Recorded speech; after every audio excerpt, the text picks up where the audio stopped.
ಆ ಈ ಕನ್ನಡದ ಅಕ್ಷರಮಾಲೆ ಅ ಅ ಅಮ್ಮ ಎಂಬುದೇ ಕಂದನ ಕರುಳಿನ ಕರೆಯೋಲೆ ಅ ಆ ಈ ಕನ್ನಡದ ಅಕ್ಷರಮಾಲೆ. ಪ್ರೀತಿಯ ವಿದ್ಯಾರ್ಥಿಗಳೇ, ಇಂದು ನಾವು ಕನ್ನಡ ವ್ಯಾಕರಣದಲ್ಲಿ ನಾಮಪದ ಎಂದರೇನು ಮತ್ತು ನಾಮಪದದ ಪ್ರಕಾರಗಳನ್ನು ತಿಳಿದುಕೊಳ್ಳೋಣ.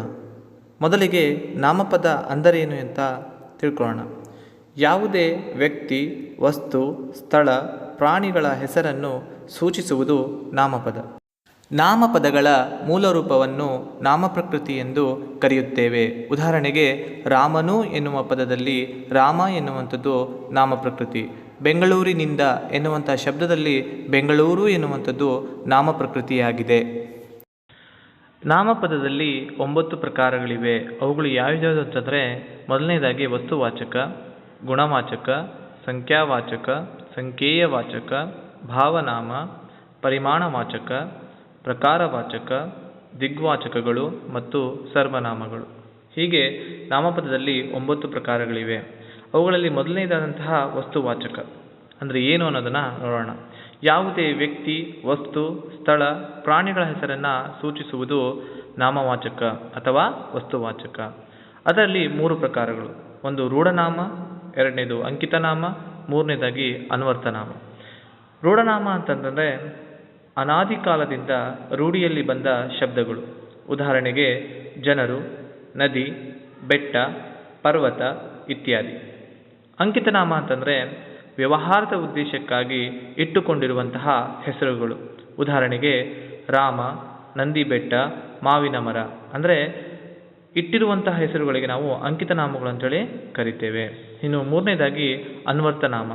ವ್ಯಕ್ತಿಯ ವ್ಯಕ್ತಿತ್ವ, ಅಂಗವೈಕಲ್ಯತೆ, ವೃತ್ತಿಯ ಆಧಾರದ ಮೇಲೆ ಗುರುತಿಸುವುದು. ವ್ಯಕ್ತಿಯ ವ್ಯಕ್ತಿತ್ವದ ಮೇಲೆ ಅನ್ನೋದಾದರೆ ಉದಾಹರಣೆಗೆ ಜಾಣ, ದಡ್ಡ, ಮಹಾತ್ಮ, ಪಂಡಿತ ಹೀಗೆಲ್ಲ ಹೇಳ್ಬೋದು. ಅಂಗವೈಕಲ್ಯತೆಗೆ ಅನುಗುಣವಾಗಿ ಹೇಳೋದಾದರೆ ಕುರುಡ, ಕುಂಟ, ಮೂಗ ಅಂತ ಹೇಳ್ಬೋದು. ವೃತ್ತಿಯ ಆಧಾರದ ಮೇಲೆ ಅಂತ ಹೇಳಿದ್ರೆ ಶಿಕ್ಷಕ, ವಿಜ್ಞಾನಿ, ವೈದ್ಯ ಹೀಗೆಲ್ಲ ನಾವು ಉದಾಹರಣೆಗಳನ್ನು ಕೊಡ್ಬೋದು. ಎರಡನೇದಾಗಿ ಗುಣವಾಚಕ. ವಸ್ತು ಅಥವಾ ವ್ಯಕ್ತಿಗಳ ಗುಣ ಸ್ವಭಾವಗಳನ್ನು ತಿಳಿಸುವ ವಿಶೇಷಣಗಳಿಗೆ ನಾವು ಗುಣವಾಚಕ ಅಂತ ಕರಿತೀವಿ. ಉದಾಹರಣೆಗೆ ಸಿಹಿ, ಎತ್ತರ, ದೊಡ್ಡದು. ಮಕ್ಕಳೇ, ಚಿತ್ರವನ್ನು ಗಮನಿಸಿ. ಸಿಹಿಯಾದ ಲಡ್ಡುಗಳಿವೆ. ಇಲ್ಲಿ ಸಿಹಿ ಎನ್ನುವಂಥದ್ದು ಗುಣವಾಚಕವಾಗಿದೆ. ಹಾಗೆ ಮೂರನೇದಾಗಿ ಸಂಖ್ಯಾವಾಚಕಗಳು. ಸಂಖ್ಯೆಯನ್ನು ಸೂಚಿಸುವ ಶಬ್ದಗಳಿಗೆ ನಾವು ಸಂಖ್ಯಾವಾಚಕ ಎಂದು ಕರೆಯುತ್ತೇವೆ. ಉದಾಹರಣೆಗೆ 1, 2, 10, 1000, ಲಕ್ಷ, ಕೋಟಿ ಇತ್ಯಾದಿ. ಮಕ್ಕಳ ಚಿತ್ರವನ್ನು ಗಮನಿಸಿ. ಆ ಚಿತ್ರದಲ್ಲಿ 7 ಜನರಿದ್ದಾರೆ. ಇಲ್ಲಿ 7 ಎನ್ನುವಂಥದ್ದು ಸಂಖ್ಯಾವಾಚಕವಾಗಿದೆ. ನಂತರ ಈಗ ನಾವು ಸಂಖ್ಯೆಯ ವಾಚಕ ಅಂದರೆ ಏನು ಅಂತ ತಿಳ್ಕೊಳ್ಳೋಣ. ಸಂಖ್ಯೆಯಿಂದ ಕೂಡಿದ ವಸ್ತುಗಳನ್ನು ಹೇಳುವ ಶಬ್ದಗಳು. ಉದಾಹರಣೆಗೆ 2 ಅನ್ನೋದರ ಬದಲು 2, ಎರಡನೆಯ ಅಂತ ಹೇಳ್ತೇವೆ. 3 ಅನ್ನೋದರ ಬದಲು 3, ಮೂರನೆಯ, 3ರಿಂದ ಹೀಗೆ ಹೇಳಿದಾಗ ನಾವು ಅದನ್ನು ಸಂಖ್ಯೆಯ ವಾಚಕ ಅಂಥೇಳಿ ಕರಿತೇವೆ. ಗಮನಿಸಿ ಮಕ್ಕಳೇ, ಅಲ್ಲಿ ಫಸ್ಟ್, ಸೆಕೆಂಡ್, ಥರ್ಡ್ ಅಂತ ಇದೆ. ಅದನ್ನು ನಾವು ಕನ್ನಡದಲ್ಲಿ ಮೊದಲನೇ, ಎರಡನೇ, ಮೂರನೇ ಸ್ಥಾನ ಅಂಥೇಳಿ ಹೇಳ್ತೇವೆ. ಚಿತ್ರದಲ್ಲಿ 2 ಹುಡುಗಿಯರಿದ್ದಾರೆ. ನಾವು 2 ಹುಡುಗಿ ಅಂತ ಹೇಳಲ್ಲ, 2 ಹುಡುಗಿಯರಿದ್ದಾರೆ. ಹಾಗೆ ಇನ್ನೊಂದು ಚಿತ್ರದಲ್ಲಿ 5 ಮಕ್ಕಳಿದ್ದಾರೆ. ಅಲ್ಲಿ 5 ಮಕ್ಕಳಿದ್ದಾರೆ ಅಂಥೇಳಿ ಹೇಳೋಕ್ಕಾಗಲ್ಲ, 5 ಮಕ್ಕಳಿದ್ದಾರೆ. ಮುನ್ನೋಡಿ. ಭಾವನಾಮ. ವಸ್ತುಗಳ ಮತ್ತು ಕ್ರಿಯೆಯ ಭಾವವನ್ನು ತಿಳಿಸುವ ಶಬ್ದಗಳಿಗೆ ನಾವು ಭಾವನಾಮ ಎನ್ನುತ್ತೇವೆ. ಉದಾಹರಣೆಗೆ ಬಿಳುಪು, ಆಟ, ನೋಟ ಇತ್ಯಾದಿ. ಚಿತ್ರದಲ್ಲಿ ಮಕ್ಕಳು ಆಟ ಆಡ್ತಿದ್ರಲ್ವಾ, ಆಟ ಆಡುವುದರ ಭಾವವೇ ಆಟ, ನೋಡುವುದರ ಭಾವವೇ ನೋಟ.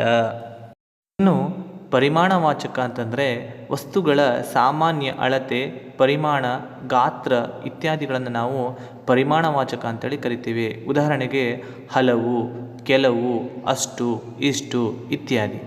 ಚಿತ್ರವನ್ನು ಗಮನಿಸಿ ಮಕ್ಕಳೇ. ಅಷ್ಟರಲ್ಲಿ ಕೆಲವು ದ್ರಾಕ್ಷಿಗಳಿವೆ, ಹಾಗೆ ಇನ್ನೊಂದು ಚಿತ್ರದಲ್ಲಿ ಹಲವಾರು ದ್ರಾಕ್ಷಿಗಳಿವೆ ಅಂಥೇಳಿ ನಾವು ಹೇಳ್ತೇವೆ. ನಂತರ ಬರುವಂಥದ್ದು ಪ್ರಕಾರವಾಚಕ. ವಸ್ತುಗಳ ಸ್ಥಿತಿ ಅಥವಾ ರೀತಿಯನ್ನು ತಿಳಿಸುವಂತಹ ಶಬ್ದಗಳಿಗೆ ನಾವು ಪ್ರಕಾರವಾಚಕ ಅಂತೇಳಿ ಕರಿತೇವೆ.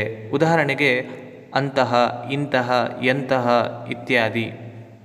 ಉದಾಹರಣೆಗೆ, ಒಂದು ಗೊಂಬೆ ಅಂತಹ ಗೊಂಬೆ ಇನ್ನೊಂದು ಇದೆ, ಅಥವಾ ಇಂತಹ ಗೊಂಬೆಗಳು ನನ್ನ ಹತ್ತಿರನೂ ಇದೆ. ದಿಗ್ವಾಚಕಗಳು ದಿಕ್ಕುಗಳ ಹೆಸರನ್ನು ಸೂಚಿಸುವ ಶಬ್ದಗಳಾಗಿವೆ. ಉದಾಹರಣೆಗೆ, ಉತ್ತರ ದಕ್ಷಿಣ, ಪೂರ್ವ ಪಶ್ಚಿಮ, ಈಶಾನ್ಯ, ವಾಯುವ್ಯ, ನೈಋತ್ಯ, ಆಗ್ನೇಯ ಇತ್ಯಾದಿಗಳು.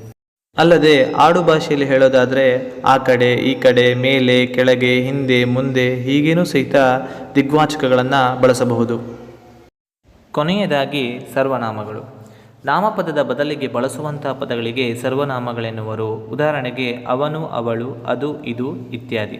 ಸರ್ವನಾಮದಲ್ಲಿ 3 ಪ್ರಕಾರಗಳಿವೆ: ಪುರುಷಾರ್ಥಕ ಸರ್ವನಾಮ, ಆತ್ಮಾರ್ಥಕ ಸರ್ವನಾಮ, ಪ್ರಶ್ನಾರ್ಥಕ ಸರ್ವನಾಮ. ಹಾಗೆ ಪುರುಷಾರ್ಥಕದಲ್ಲಿ 3 ಪ್ರಕಾರಗಳಿವೆ. ಉತ್ತಮ ಪುರುಷ, ತನ್ನನ್ನು ತಾನು ನಿರ್ದೇಶಿಸಿಕೊಳ್ಳುವುದು ಉತ್ತಮ ಪುರುಷವಾಗಿದೆ. ಉದಾಹರಣೆಗೆ, ನಾನು, ನಾವು. ಮಧ್ಯಮ ಪುರುಷ ಹೇಳೋದಾದರೆ, ಮಾತನಾಡುವವನು ತನ್ನ ಮುಂದಿರುವ ವ್ಯಕ್ತಿಯನ್ನು ನಿರ್ದೇಶಿಸುವುದು. ಉದಾಹರಣೆ ಹೇಳೋದಾದರೆ ನೀನು, ಬಹುವಚನದಲ್ಲಿ ಹೇಳೋದಾದರೆ ನೀವು.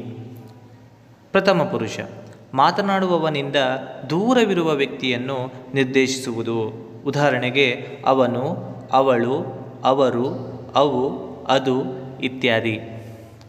ಆತ್ಮಾರ್ಥಕ ಸರ್ವನಾಮ ಎಂದರೆ ಮಾತನಾಡುವವನು ತನ್ನನ್ನು ಹಾಗೂ ಇತರರನ್ನು ಗೌರವ ಸೂಚಕವಾಗಿ ಬಳಸುವಂತಹ ಸರ್ವನಾಮಗಳು.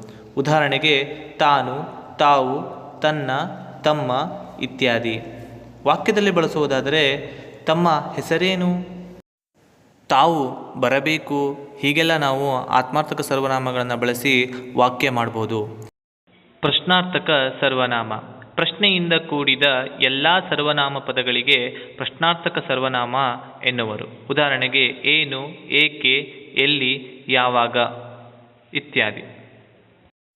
ಮಕ್ಕಳೇ, ನಾವು ಇಲ್ಲಿವರೆಗೂ ಸಹಿತ ನಾಮಪದ ಅಂದ್ರೇನು, ನಾಮಪದದಲ್ಲಿರುವಂತಹ ಆ 9 ಪ್ರಕಾರಗಳು ಯಾವ್ಯಾವುದು ಅನ್ನೋದನ್ನು ತಿಳ್ಕೊಂಡ್ವಿ. ನಿಮಗೆಲ್ಲ ನಾಮಪದ ಅಂದ್ರೇನು, ಅದರ ಪ್ರಕಾರಗಳು ಅರ್ಥ ಆಗಿದೆ ಅಂತ ಅನ್ಕೋತೀನಿ. ಧನ್ಯವಾದಗಳು.